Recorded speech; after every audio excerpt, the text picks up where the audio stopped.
Hi friends, எல்லோருக்கும் வணக்கம். எல்லோரும் எப்படி இருக்கீங்க? நல்லா இருக்கீங்களா? இன்றைக்கி அந்த கதையோட அடுத்த பகுதி தான் பார்க்க போகிறோம். அதுக்கு முன்னாடி நீங்கள் செய்ய வேண்டிய விஷயம் என்ன அப்படின்னு கேட்டிங்கன்னா, மறக்காமல் நம்ம சேனலை சப்ஸ்கிரைப் பண்ணிக்கோங்க. கீழே இருக்க பெல் பட்டனையும் கிளிக் பண்ணுங்கள். அப்போ தான் நான் போடுற வீடியோஸ் எல்லாமே உங்களுக்கு உடனுக்குடனே நோட்டிஃபிகேஷன்ஸில் வரும். ஸோ மறக்காமல் சேனலை சப்ஸ்கிரைப் பண்ணிவிட்டு வீடியோ பாருங்கள் ஃப்ரெண்ட்ஸ். வாங்க நம்ம கதைக்குள்ளே போகலாம்.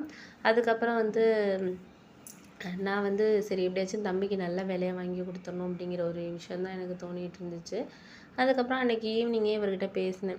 ஏதாச்சும் ராஜுக்கு ஏதாச்சும் ஒரு வேலை அரேஞ்ச் பண்ணி கொடுங்க அப்படின்னோடனே அவர் நீ கேட்டு நான் செய்யாமல் இருப்பேனாம்மா, அதெல்லாம் நான் பேசியிருக்கேன், 2-3 கம்பெனியில் நான் பேசியிருக்கேன். அந்த அளவுக்கு இன்னும் ராஜு ரெஸ்யூம் அனுப்ப சொல்லு, நீ ஃபோன் பண்ணி சொல்லு. நான் அவங்கள்ட்ட ரெஸ்யூம் அனுப்பணுன்னா அவங்க பார்த்துக்குவாங்க, ஆஃபீஸில் இருக்கிறவங்க ஏதாச்சும் வேலைக்கு அப்படின்னு சொன்னோன்னே ஸ்டார்டிங்கில் கொஞ்சம் கஷ்டமாக தான் இருக்கும். உனக்கு தெரியாத விஷயம் கிடையாது. நம்ம வேலைக்கு வந்த புதுசில் இப்போ ஒரு 5-6 இயர்ஸில் நம்ம எவ்வளோ நம்ம ஆஃபீஸில் எவ்வளோ பிரச்சனைகளை நம்ம சந்திச்சிருக்கோம். உனக்கும் தெரியும், எனக்கும் தெரியும், எல்லா விஷயத்துலையுமே. அப்படி இருக்கிறப்போ நம்ம எதையுமே உடனே எதிர்பார்க்க முடியாதுமா, பார்ப்போம், கொஞ்சம் நேரம் கொஞ்சம் சமாளிப்போம் அப்படின்னு சொல்லிட்டு சொன்னோன்னே சரி சரி நம்ம பார்த்துக்கலாங்க, விடுங்க. அப்புறம் என்ன பண்ணுறது, நம்ம ஏதாச்சும் ஒன்று செஞ்சு தான் ஆகணும். ஏன்னா அம்மாவுக்கு எனக்கு எதுவுமே நம்ம செய்யலை, உங்களுக்கு தெரியாதுன்னு ஒன்றும் கிடையாது. அம்மா இப்போ ராஜு வேலைக்கு போகாமல் இருக்கிறது மனசில் ரொம்ப கஷ்டப்படுறாங்க அப்படின்னோடனே சரி சரி நீ ஒன்றும் கவலைப்படாத, நான் முடிஞ்ச அளவுக்கு அவனோட வேலைக்கு ஏற்பாடு பண்ணுறேன் அப்படின்னு சொன்னேன். அப்புறம் 2-3 நாள் போயிடுச்சு. ராஜு ரெஸ்யூம்லாம் அனுப்பிவிட்டான். அதுக்கப்புறம் இவருக்கு அனுப்பி விட்டுட்டு அதுக்கப்புறம் அவர் கம்பெனியில் பேசிட்டார் போல இருக்குது. அதுக்கப்புறம் ராஜு அவரே அழைச்சிட்டு போனார். அந்த 2-3 இன்டர்வியூக்குமே இவரே காரில் அழைச்சிட்டு போனார். ஏன்னா அவனுக்கு இப்போ தான் படிப்பு முடிச்சிருக்கான், அவனும் இன்டர்வியூஸ் அந்த அளவுக்கு அட்டன் பண்ணலைங்கிறனால சரி இவர் அழைச்சிட்டு போனார். அழைச்சிட்டு போனதுக்கப்புறம் கொஞ்சம் ஓரளவு இன்டர்வியூவில் இவனும் ஓரளவு பதில் இவர் சொல்லி கொடுத்துருப்பார் போல். இந்த மாதிரி சொல்லுப்பா அவனுப்பான்னு சொல்லி கொடுத்துட்டு அதில் 2 கம்பெனியில் செலக்ட் ஆனால் போல இருக்குது. 2 கம்பெனியில் ஒரு கம்பெனியில் 15,000 சம்பளம், இன்னொரு கம்பெனியில் 17,000 சம்பளம் அப்படிங்கிற மாதிரி சொல்லியிருந்தாங்க. அப்புறம் எனக்கு கால் பண்ணி கேட்டாங்க எதை ஓகே பண்ணுறதுன்னு. அப்புறம் நான் சொன்னேன், அவனோட சப்ஜெக்ட் ரிலேட்டடாக அவனுக்கு எது பிடிச்சிருக்கோ, சேல்ரி ஒரு 1000-2000 கம்மியானாலும் அவனுக்கு எது கம்ஃபர்டபுளாக இருக்குன்னு பாருங்க அப்படின்னோன்னா, அப்புறம் அந்த 15,000 சம்பளத்திலே நான் ஜாயின் பண்ணிக்கிறேன் மாமா அப்படின்னு அவன் சொன்னான்னு சொன்னார். சரி ஓகே அப்படின்னு சொல்லிட்டு அவங்கள்ட்ட பேசி வேலைக்கு ஒரு 2 டேஸில் வர சொன்னாங்க. எல்லாம் சர்டிஃபிகேட்லாம் இது பண்ணிவிட்டு அப்புறம் அம்மா அப்பா எல்லாம் வீட்டுக்கு வந்திருந்தாங்க. அப்புறம் ஹஸ்பண்டும் என்னோடய தம்பியும் இன்டர்வியூ முடிச்சுட்டு வந்தாங்க. ஸ்வீட்லாம் வாங்கிட்டு வந்தாங்க வேலை கிடைச்சதுக்கு.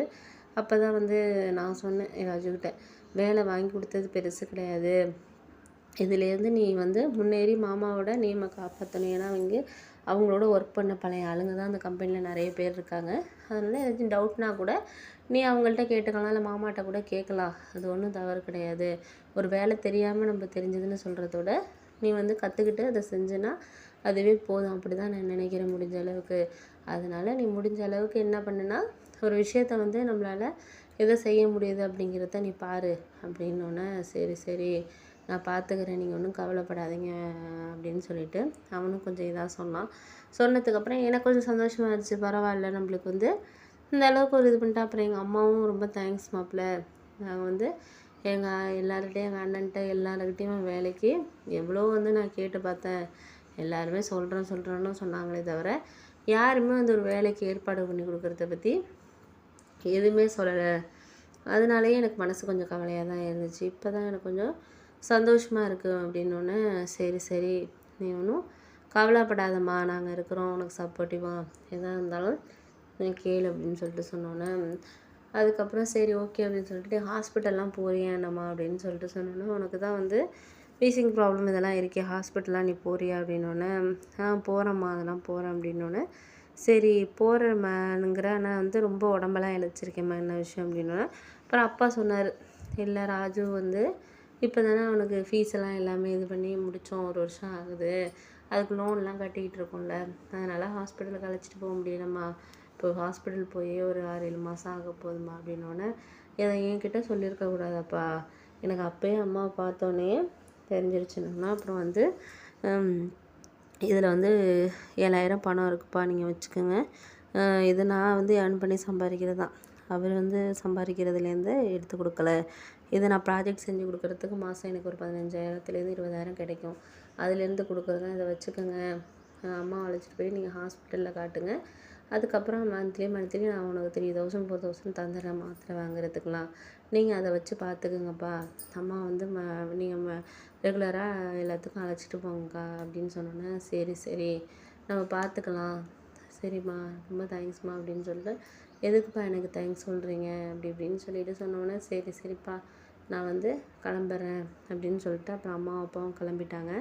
ராஜும் போயிட்டு வரேன்ட்டான். அப்போ தான் என் ஹஸ்பண்ட் சொன்னார், இப்போ தான் நீ ஃபுல்லாக வந்து ஒரு சந்தோஷமான ஒரு இதில் இருக்க. ஆமாங்க எனக்கு இப்போ தான் சந்தோஷமாக இருக்குது அப்படின்னோடனே, மாமாவுக்கு என்ன ஃபோன் பண்ணிங்களா அப்படின்னு. பண்ண அப்பாவுக்கு நல்லா இருக்காராம், நாளைக்கு வரேன்னு சொல்லியிருக்காருன்னு. வரட்டும், உங்கள் தங்கச்சியும் வராங்களே அப்படின்னோடனே, அவளும் தான் வரா, பிள்ளைங்களாம் வர்றாங்க, ஒரு வாரம் 10 நாள் லீவுக்கு தான் வர்றாங்க அப்படின்னோடனே, வரட்டும் நம்மளும் எங்கேயாச்சும் வெளியில் அழைச்சிட்டு போவோம். அதுக்கப்புறம் வந்து அண்ணனோட கல்யாணத்தில் வந்து யார் வந்து அந்த முறையை வந்து செய்கிறது அப்படின்னு சொல்லிட்டு கொஞ்சம் குழப்பமாக இருந்துச்சு. ஏன்னா மாமா வந்து வெளிநாட்டில் இருக்கிறதுனால அம்மா வந்து அந்த குழப்பத்தில், ஏன்னா அவரால் வந்து லீவ் வர முடியல அப்படிங்கிற மாதிரி. ஆனால் அம்மா ரொம்ப நம்பிக்கையாக இருந்தாங்க, இது மாதிரி வந்து மாமா வருவார் அப்படிங்கிற மாதிரி ரொம்ப நம்பிக்கையாக இருந்தாங்க. ஆனால் அது எங்கள் மாமி வந்து ஏதோ சொல்லி கொடுத்துட்டு, நீங்கள் வரக்கூடாது, நம்மளை வந்து அவங்க எதுக்கும் மதிக்கலை, நீங்கள் மட்டும் இந்த முறை செய்ய எதுக்கு வரணும் அப்படிங்கிறதுனால, அவங்க சொன்னதுனால வந்து அவர் வராமல் வந்து இருந்துட்டார் அப்படிங்கிறது எங்களுக்கு ஒருத்தவங்க சொந்தக்காரவங்க சொல்லி வந்து தெரிஞ்சிச்சு. இருந்தாலும் வந்து எங்கள் அம்மா அதெல்லாம் கேட்டுக்கலை. நீ ஏன் வந்து இது மாதிரி அண்ணனுக்கு சொல்லி கொடுத்த அப்படின்னு சொல்லிட்டு எதுவுமே கேட்டுக்கலை. ஏன் அப்படின்னா வந்து திருப்பவும் வந்து இதை வச்சு ஏதாச்சும் ஒரு பிரச்சனையை கிளப்புவாங்க, கல்யாணத்துக்கு வரமாட்டாங்க அப்படிங்கிறதுனால, சரி ஓகே நம்ம பார்த்துக்கலாம், இதுக்கப்புறம் வந்து நம்ம வந்து இது சரியாக வந்தாலும் வரலனாலும் வேறு யாராச்சும் வந்து செய்ய சொல்லுவோம் இந்த முறையை அப்படின்னு சொல்லிட்டு யோசிச்சுட்டு இருந்தாங்க. அப்போ தான் வந்து எங்கள் அப்பாவோட ரொம்ப வருஷம் ஃப்ரெண்டு அவர், கிட்டத்தட்ட ஒரு 20 வருஷத்துக்கு மேலே ஃப்ரெண்டு, ஒரே கம்பெனியில் வேலை பார்க்குறாரு. எங்கள் சொந்தக்காரரும் கூட தான் அவர், கொஞ்சம் தூரத்து சொந்தம் தான். அவர் வந்து அம்மா வந்து அண்ணன் தான் சொல்லி கூப்பிடுவாங்க.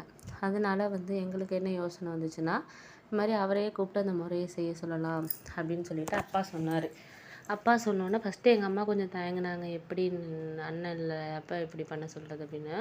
உங்கள் அண்ணன் வந்து பொண்டாட்டி பேச்சை கேட்டுட்டு தானே வராமல் இருக்கிறாரு, அப்படி இருக்கிறப்போ நம்ம வந்து ஏன் அப்படி வந்து இது பண்ணணும் அப்படிங்கிற மாதிரி சொன்னோன்னே, சரி சரிங்க, நான் வந்து நீங்கள் சொல்கிறது கரெக்டு தான், நான் வந்து கொஞ்சம் அவசரப்பட்டு தான் நானும் பேசினேன், எங்கள் அண்ணி பேச்சை கேட்டுட்டு தானே அவரும் வந்து வராமல் இருக்கிறாரு, அப்படி இருக்கிறப்போ நம்ம எதுக்கு வந்து இது பண்ணணுங்க, நீங்கள் சொல்கிறது கரெக்டு தான், நம்ம பார்த்துக்கலாம் அப்படின்னு சொல்லிட்டு ரகு அண்ணனையும் வந்து செய்ய சொல்லிவிடுவோம், நீங்கள் வந்து அவர்கிட்ட பேசுங்க அப்படின்னோடனே, நான் பேசினா சரியாக இருக்காது, நீ வந்து நாளைக்கு அவனை வீட்டுக்கு நான் வர சொல்கிறேன், நீ பேசி இது மாதிரி இருக்கிற சூழ்நிலையை சொல்லு, நாங்கள் கல்யாணத்துக்கு 10 நாள் தான் இருக்குது, இந்த மாதிரி இருக்குது அப்படின்னு சொல்லு, அவன் என்ன சொல்கிறான்னு பார்த்துட்டு நம்ம முடிவெடுக்கலாம் அப்படின்னோடனே, சரி ஓகே அப்படின்னு சொல்லிட்டு அம்மா அப்பா பேசிகிட்டு இருந்துட்டு போயிட்டாங்க.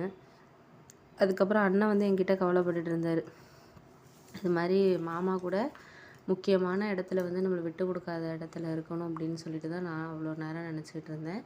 ஆனால் அவர் வந்து மாமி பேச்சை கேட்டுக்கிட்டு இப்படி வராமல் வந்து அம்மா அப்பா இதனால எவ்வளோ வந்து சங்கடப்படுறாங்க பற்றியா இல்லையா அப்படின்னோடனே, நான் சொன்னேன், அதுக்கு நம்ம ஒன்றும் பண்ண முடியாதுண்ணே, அது அவரோட விருப்பம், வர்றதும் வராதோ, அதை எதுக்கு நீங்கள் எது நினைக்கிறீங்க, அவரை வந்து இது பண்ணி நினைக்கிறீங்க அப்படின்னோடனே, இல்லை எனக்கு வந்து தெரியுது, இருந்தாலும் வந்து ஒரு சில விஷயங்கள் வந்து நம்மளுக்கு மனசுக்குள்ளே வந்து என்ன தான் வந்து அவங்க சொன்னாலுமே வந்து நம்ம அம்மா அப்பா பேசிகிட்டு இருக்கிறத வச்சு நம்மளுக்கு கொஞ்சம் மனசு கவலையாக இருக்குல்ல அப்படின்னோடனே, ஒவ்வொரு சூழ்நிலையில் ஒவ்வொருத்தவங்கள பற்றி புரிஞ்சுக்கிறதுக்கு நம்மளுக்கு டைம் வரும். இப்போ நாளைக்கு அவர் வந்து அவங்க பொண்ணுக்கோ இல்லை பையனுக்கோ அவர் கல்யாணம் பண்ணாருன்னா, நம்ம அம்மா அத்தை முறையில் என்ன செய்யணுமோ அதை செய்யாமல் இருந்துட்டு போகிறாங்க, அதை நீங்கள் வந்து அப்பாவை விட்டு செய்ய சொல்ல போகிறாங்க, அவ்வளோதான். அதுக்காக நீ ஒன்றும் கவலைப்பட்டுட்டு இருக்காத, நமக்கு இன்றைக்கி இருக்குன்னா நாளைக்கு அவங்களுக்கு நாளைக்கு இருக்குது அப்படின்னு நினச்சிட்டு நீ போயிட்டுருன, அதனால் நீ சந்தோஷமாக இருக்க வேண்டிய நேரத்தில் இதை நினச்சிட்டு நீ கவலைப்பட்டுட்டு இருக்காதண்ணே அப்படின்னோடனே, அது உண்மைதான்டா, இருந்தாலும் வந்து நம்ம கல்யாணம் தேவை பண்ணுறோம், அப்படி பண்ணுறாங்களேங்கிறது மனசுக்கு கொஞ்சம் கஷ்டமாக இருக்குன்னொன்னே, எல்லா இடங்கள்லையுமே இந்த மாதிரி நடக்கிறது சகஜம் தானே, அதுக்காக ஒன்றும் பண்ண முடியாது, பார்த்துக்கலாம் வா, என்ன நடந்தாலும் நடக்கட்டும் பார்த்துக்கும் அப்படின்னு சொல்லிட்டு பேசிகிட்டு இருந்தோம். அதுக்கப்புறம் சரி ஓகே அப்படின்னு சொல்லிட்டு அதுக்கப்புறம் போயிட்டு நான் வந்து என்ன யோசித்தேன் அப்படின்னா, சரி நம்ம வந்து கல்யாணத்துக்கு ஆகிற வேலையில் நம்ம பார்ப்போம், இதை பற்றி அண்ணன் யோசிச்சுட்டு இருக்க மாதிரி நம்மளும் யோசிச்சுட்டு இருக்கக்கூடாதுன்னு கொஞ்சம் முக்கியமாக வந்து இந்த சமயக்காரவங்க அவங்க இவங்களுக்கெல்லாம் வந்து எல்லாத்துக்கும் ஒரு தடவை எல்லா ஜாமான் இதெல்லாம் சொல்கிறதுக்கு ஞாபகப்படுத்துறதுக்கு எல்லாத்தையும் இது பண்ணிக்கிட்டு இருந்தேன்.